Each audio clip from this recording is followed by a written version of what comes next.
पहले नीट फिर नेट, इन दो परीक्षाओं ने मोदी सरकार की नींद हराम कर दी। ज्योतिष आधार को मानने वाले कुछ लोग कह रहे हैं कि मोदी सरकार ने बहुत ही गलत मुहूर्त में शपथ ली, क्योंकि जैसे ही उसने शपथ ली वैसे ही नीट का मुद्दा एकदम ज्वलंत बन गया।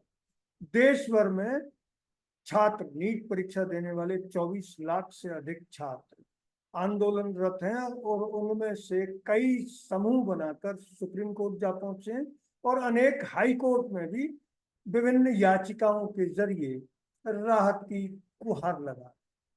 इस बीच बिहार और गुजरात की पुलिस ने भी मोदी सरकार को डेंट किया है।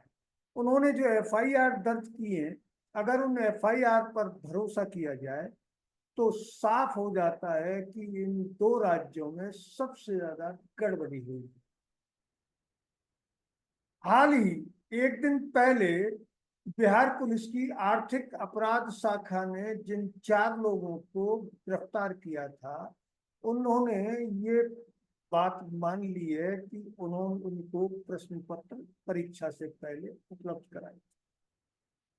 जिनको बिहार पुलिस की आर्थिक अपराध शाखा ने पकड़ा है, उनमें अनुराग यादव, नीतीश कुमार, अमित आनंद और दानापुर नगर परिषद के जूनियर इंजीनियर सिकंदर यादवेंद्र शामिल हैं। इनके बयान महत्वपूर्ण हैं।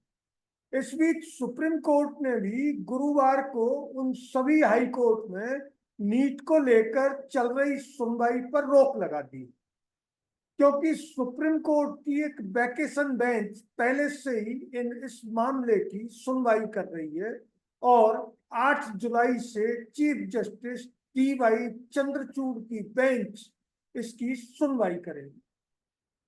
नीट परीक्षा का नतीजा आने के बाद से ही देश भर में छात्र प्रदर्शन कर रहे हैं। इन प्रदर्शनों के केंद्र में सिर्फ एक चीज है कि छात्र आरोप लगा रहे हैं कि केंद्रीय शिक्षा मंत्रालय के अधिकारी इस पूरे मामले में शामिल है, उनकी भूमिका संदिग्ध है। इस बीच कांग्रेस के सुप्रीम लीडर राहुल गांधी ने आज प्रेस कॉन्फ्रेंस करके प्रधानमंत्री नरेंद्र मोदी पर तंज किए। उन्होंने कहा है कि ये कहा जा रहा है कि प्रधानमंत्री ने एक आर्डर में यूक्रेन युद्ध रुकवा दिया, दूसरे से उन्होंने गजा में लोगों की हत्याओं पर रोक लगवा दी। इसके बावजूद नीट के मामले में प्रधानमंत्री की ओर से अभी तक चुप्पी नहीं तोड़ी गई। हालांकि उनके शिक्षा मंत्री धर्मेंद्र प्रधान 2 से 3 बार ये बयान दे चुके हैं और प्रेस के सामने भी आ चुके हैं कि नीट में किसी तरह की गड़बड़ नहीं हुई है, और अगर हुई है तो उसमें लिप्त लोगों के खिलाफ कठोर कार्रवाई की जाएगी।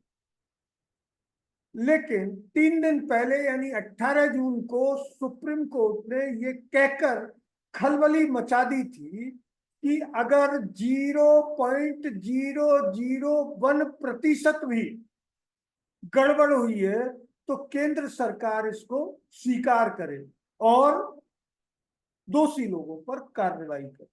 उसके बावजूद पूरा मामला इस तरह से उलझ गया है कि विपक्षी दल एक तरफ संसद में इस मामले को उठाने की धमकी दे रहे हैं, दूसरी ओर सुप्रीम कोर्ट 8 जुलाई से पूरे मामले पर सुनवाई करेगा। हालांकि सुप्रीम कोर्ट ने नीट आधारित काउंसलिंग पर रोक लगाने से 2 से 3 बार इनकार कर दिया।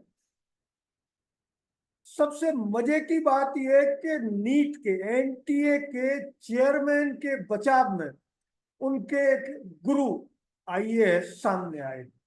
उन्होंने हिंदी की एक वेबसाइट प्रिंट प्रिंट हिंदी में एक आलेख लिखा है और बड़े जोरदार तरीके से ये कहा है कि किसी के पास कोई सबूत नहीं। वो हैदराबाद की प्रशासनिक प्रशिक्षण अकादमी के अध्यक्ष रह चुके हैं।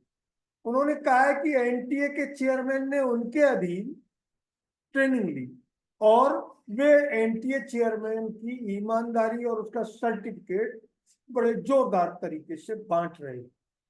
लेकिन वो अपने आलेख में ये बताना भूल गए कि बिहार पुलिस, गुजरात पुलिस समेत केंद्रीय शिक्षा मंत्री धर्मेंद्र प्रधान भी ये मान चुके हैं कि इसमें एनटीए के अधिकारियों की लिप्तता हो सकती है।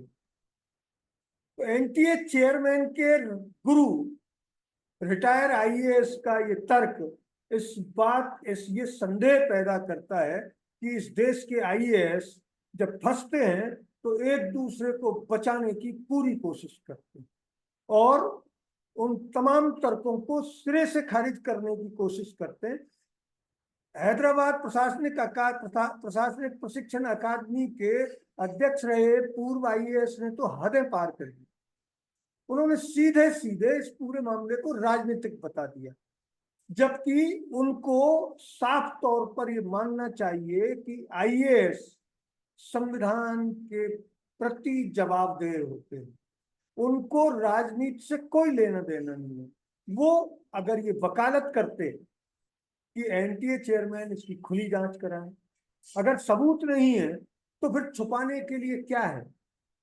फिर इसकी जांच उसी तरह क्यों नहीं कराई जा रही है जैसे कल नेट की परीक्षा रद्द करके शिक्षा मंत्रालय ने कहा कि इसकी सीबीआई जांच करे।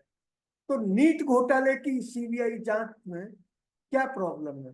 लेकिन उस आईएएस के बचाव में लेख लिखने से साफ हो जाता है कि पूरे इस मामले में काजल की कोठरी में लोगों के हाथ काले हुए हैं। अब किसके हुए हैं ये तो अदालती कार्रवाई और जांच के बाद ही पता लगे, लेकिन ये साफ है कि देश के 24 लाख से अधिक छात्र पूरी तरह से असमंजस में। सब जानते हैं कि नीट की परीक्षा की तैयारी में लाखों रुपए लगते हैं और परीक्षार्थी भारी तनाव से गुजरते हैं।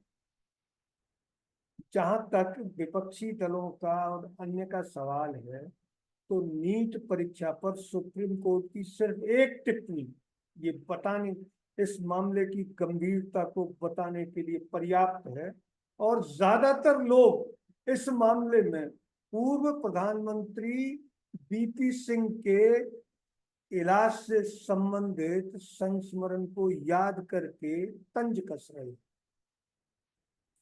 नई पीढ़ी को शायद याद नहीं होगा, पूर्व प्रधानमंत्री बीपी सिंह ब्लड कैंसर से पीड़ित थे और उन्होंने एम्स में ये कहकर इलाज कराने से मना कर दिया कि उनका इलाज जो कर रहे थे वो आरक्षण से आए हुए डॉक्टर थे।